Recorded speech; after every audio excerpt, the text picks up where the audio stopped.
I know I've done video essays in the past, but I haven't really sat down and done like a more podcasty type of video, which is really what today's going to be. It's not going to be so structured and full of research, like a little bit, yes, but it's not going to be to the point where it's like a super buttoned up, polished video. This is definitely going to be more of like a stream of consciousness. I'm just kind of chatting with a best friend about climate change and sustainability and media. And I hope you stick around and enjoy it. Something that's kind of been on my mind lately is like, is sustainability no longer trendy? And it's because I'm not seeing a ton of media coverage, like mainstream news outlets. I'm also not seeing it like new creators flourish either on YouTube or TikTok or Instagram. And I'm also wondering, is it because my media consumption habits have changed a little bit to the point where I'm not always seeking out like food waste tips, but more so like fashion thrifting tips? And is that like skewing what I'm seeing in the first place? So many factors play into what makes something trendy or big or what's capturing people's attention in the moment. I kind of feel like around 2016 to I want to say like 2020, the media was infatuated with this teenager, Greta Thunberg, and obsessed with covering her every move and how she was leading climate movements and marches and protests.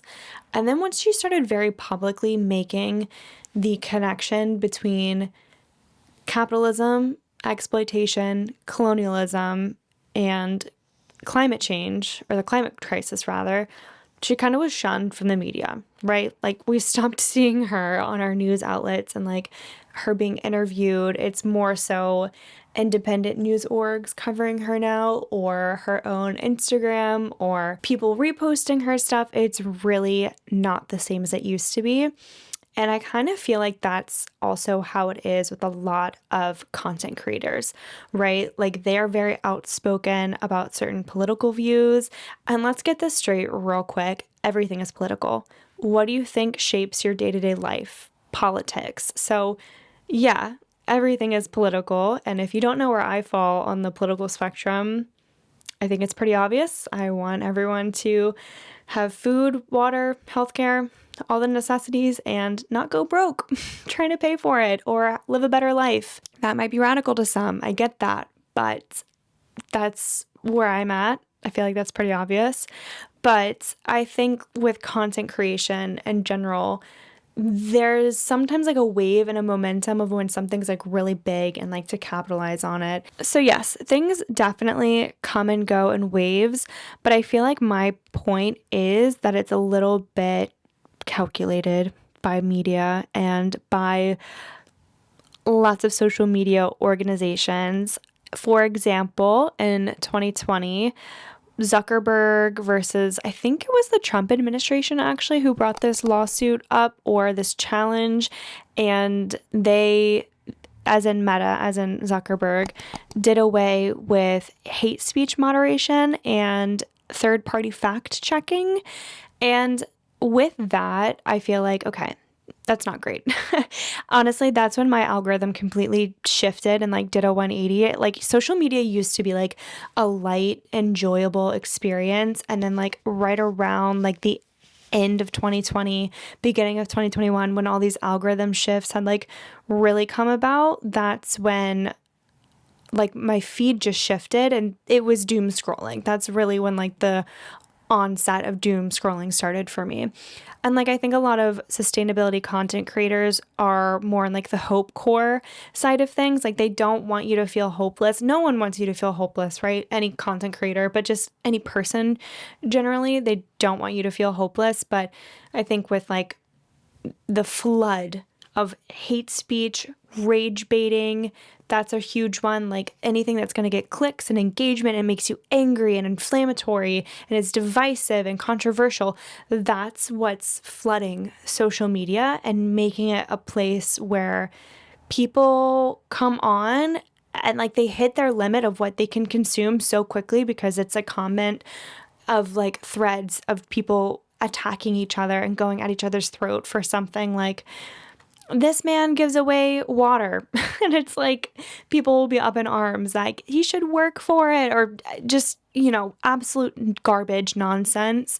And I think since a lot of those kind of like regulations and moderations have been rolled back on Facebook and other platforms, that's when we're kind of seeing just a flood of muck. That's like the best way for me to describe it. And because that muck essentially gets a lot of engagement, gets a lot of clicks, gets a lot of likes, it drowns out other meaningful, thoughtful, insightful content that was worked really hard on. And typically sustainability is like, and environmentalism and climate justice is something at the core I think most people agree on. It's just implementing those policies that's where people really diverge and disagree. And it's things like people are on this new health kick of like wearing zero polyester, zero acrylic, like only natural materials. They're not consuming dyes anymore. They don't want anything processed. And it's like you're so close to understanding like where climate enthusiasts are coming from. Like you're right there, but it's then this wall of it's misinformation at the end of the day. I think that's like flooding out a lot of really great content and pushing it to the side because it's just not as engagement worthy. That's not how I feel about it, but like algorithmically, that's how Facebook or Meta, whatever you want to call it, is like looking at these things. It's like, is it driving people to comment something and then have someone else comment back to that comment and then someone leave a reaction to it? Like, no. So then it kind of gets pushed aside and deprioritized in a sense. That's not to say that's what I feel like happened to Greta Thunberg. I think she genuinely just got boxed out of media because she is a threat to a lot of systems, genuinely. And she's not a kid anymore. She was a teenager leading a climate movement and doing strikes on Friday, every single school Friday, and like not going to class. And like, that's pretty radical, or was unheard of at the time, and making a statement like that was huge. And so obviously it gained coverage when she was a cutesy environmentalist, and like now she's evolved to be so much more than that, and she's not getting the coverage that she used to. So that's kind of my point in terms of like, why aren't we seeing as much sustainability content? I think it does have to do with the way algorithms have shifted towards more inflammatory content, reactionary content, things that really get people feeling some type of way, whether it's amazing joy. It's typically anger, though. It's typically super controversial and decisive things, that because people want to prove themselves right. They want to prove a point. They want to have a debate. They want to have an argument. And that's that. And those sorts of things get more clicks. They get more views. They get more shares. And I think not only people in the sustainability sphere of things are kind of suffering from this, but a lot of other really great creatives that put a lot of thought into their work and is meant to make people feel some sort of like hope or joy. It just doesn't perform as well, which is a real shame. And that's not always the case, but I'm just saying, like, typically you won't see something super positive go viral unless it's like got to do with like old people, puppies, or babies. Even to go a little bit further beyond that, like, I think politically why we don't see so much about sustainability. I mean, look who's in the United States presidential office and administration right now. Like, that's your prime example. Someone who claims they want clean air and clean water, but has no actual baseline of what that means and how you can actually make those things good for people and like healthy. And even before the current administration, when Biden was elected, there was a massive push and a massive amount of pressure on him to declare the climate crisis a national emergency. And he failed to do so, obviously. And he failed to tap into a massive amount of resources available in terms of like funding and workforce and just setting up administrations to push that agenda forwards. And I mean, we still had some great things come from his presidency in terms of like the bipartisan infrastructure act and the Inflation Reduction Act that had a lot of like green credits and policies rolled into it. And of course, a lot of efforts for renewable energy and helping position the United States as a renewable energy leader. Since then, we're not really on track for that anymore. But I think that missed opportunity has a ripple effect and the way that people look at climate change, and it just doesn't feel as pressing anymore. And I don't know if I'm the only one feeling that. I just feel like I'm not seeing it in the media as much, and I'm not seeing it in my content and in my feed as much. And I feel like that's not my doing, that's like the algorithm as a whole, because I'm still making sustainable content and videos and posts and still fighting the good fight and putting that message out there.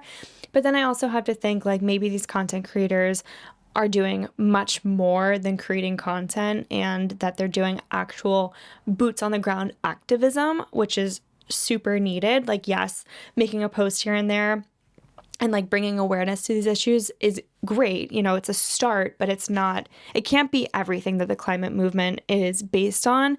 And if we're not actually organizing in the field and grassroots, then we're not really getting anywhere. So could chalk it up to that. You know, they're busy, they're in their bag, they've got other things to do, bigger fish to fry. But also, we do see climate catastrophe in the media, but it's not labeled as such. We had the flash floods in Texas that killed a bunch of young girls. Absolutely tragic. And it's like, why is no one questioning why it's flash flooding in Texas? Isn't that supposed to be a desert? The aurora borealis being seen all the way in Florida? Like, guys, that's not normal. We had a Category 5 hurricane, Hurricane Melissa, strike Jamaica and absolutely flatten it and demolish it. And that's not something that's typical. A Category 5 hurricane making landfall at a Category 5. Like, the oceans are so warm and acidic that they're fueling these mega superstorms. And then we also have like people posting their before and after pictures of like the glaciers and how far that they've receded, or even mountains that are typically covered in ice and snow. And then it's like a picture 20 years later, and then it's like brown and barren, or like glaciers collapsing. But they're missing the connection, I think purposely, of it's due to climate change. Like, and what is climate change caused by? Oil, big oil, petroleum, fossil fuels, whatever way you want to slice and dice it, that's who is at the root of it all. And those people also have been lobbying and spreading misinformation since the 1970s, when they first found out that this was something that would be catastrophic in the future, but didn't care because their bottom line was doing really well. Those people are very powerful players, and also, they have successfully infiltrated COP. As I'm filming this right now, COP 30, I think, is nearing an end. And if you don't know what that is, it's essentially a climate change forum where nations from all over the world come together and seek to come to a resolution year after year of how they're going to address climate change.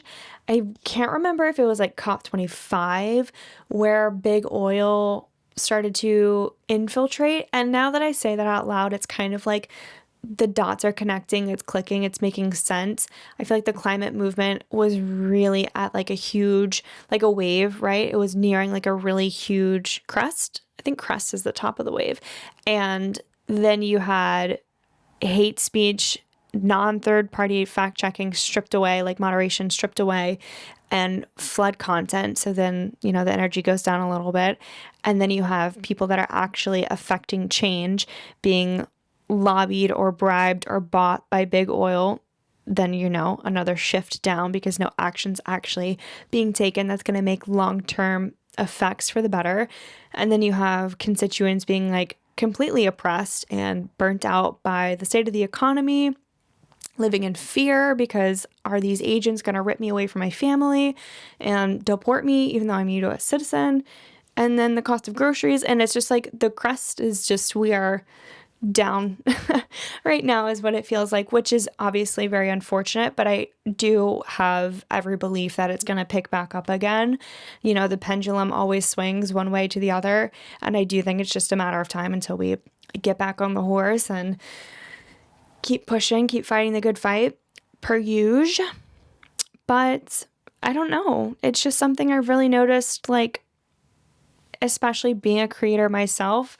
There are so many people that I look up to, and I honestly thought there would be like a proliferation of green content creators on the internet, like exploding onto the scene. And I just haven't seen that. But of course, you'll see it with fashion girlies and makeup girlies and lifestyle girlies and like Pilates trainers. I don't know what I'm saying.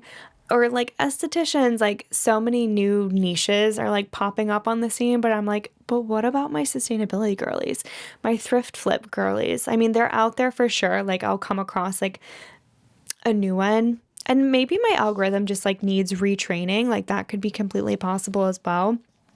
But yeah. Oh, there's another point I was going to make. Oh, yeah. Also, on the topic of just like content creators in general, this is like I guess I'm focusing so heavily on content creation because trends typically come in this day and age from social media, less so from magazines and TV and shows, because in a sense they're very dated compared to what's happening on social media, how it feels like nearly live and it's at your fingertips. But anyway, the point I was going to make is I also feel as if maybe some green or eco-friendly creators are sanitizing themselves, because a lot of big influencers, really big creators, are very sanitary, very clean, very blank canvas for brands to project onto whatever image they want. Now, if you're someone who is very pro environment, very pro sustainability, pro low waste, you don't have to be pro minimalism, but just pro lower impact, a lot of brands already out the gate don't align with that. So there's that, which is like kind of an issue if you're a content creator that lives off of like brand partnerships, right? So potentially there could be this shift to sanitize yourself and kind of remove yourself as an eco-sustainability green creator. And I get it. I've turned down plenty of sponsorships, plenty of free package, plenty of PR, because it doesn't align with my values as a human being, and then also what I teach and showcase on YouTube. And then I can only imagine regular content creators having it like in a sense so easy, not to say that they don't have morals or they don't have values, but it just feels like the bar might be set a little bit lower, or those things just, I'll give them grace, I'll give them like benefit of the doubt. Those things probably just aren't at the forefront. I will say I do see a lot of pushback and comments when creators use AI. Recently, that like puppy trend has been going around, and I see a lot of comments being like, oh no, AI, like I love your content, but why'd you use AI? And then sometimes the creators are genuinely curious and like, oh, like what's wrong with AI? And then they get a lesson from the environmentalists in the chat, and I'm like, clock it, T, tell them. And that makes me feel good. But yeah, I don't know. I'm not saying sustainability ever was meant to be a trend in the first place, but it just feels like it's lost so much popularity, or maybe it's just not being showcased as much because it's not as brand safe in a sense. So yeah, I don't know really what's led to my perceived decline of content creators like on my feed, but it is a little unfortunate. So I think how we can combat that is you guys leave me some of your favorite suggestions below, and I'm going to tell you some of my favorite suggestions. So if you don't know Climate Diva, get to know her. Summer Dean, so cute, so fun. She does like renewable textile fashion as well, which is really cool and fun. Of course, there's Sustainable Sabs on Instagram. Climate Diva, also back to Summer Dean, she just made a YouTube not too long ago. I think she has like a few videos up, but love her. let me just pull up my phone for this.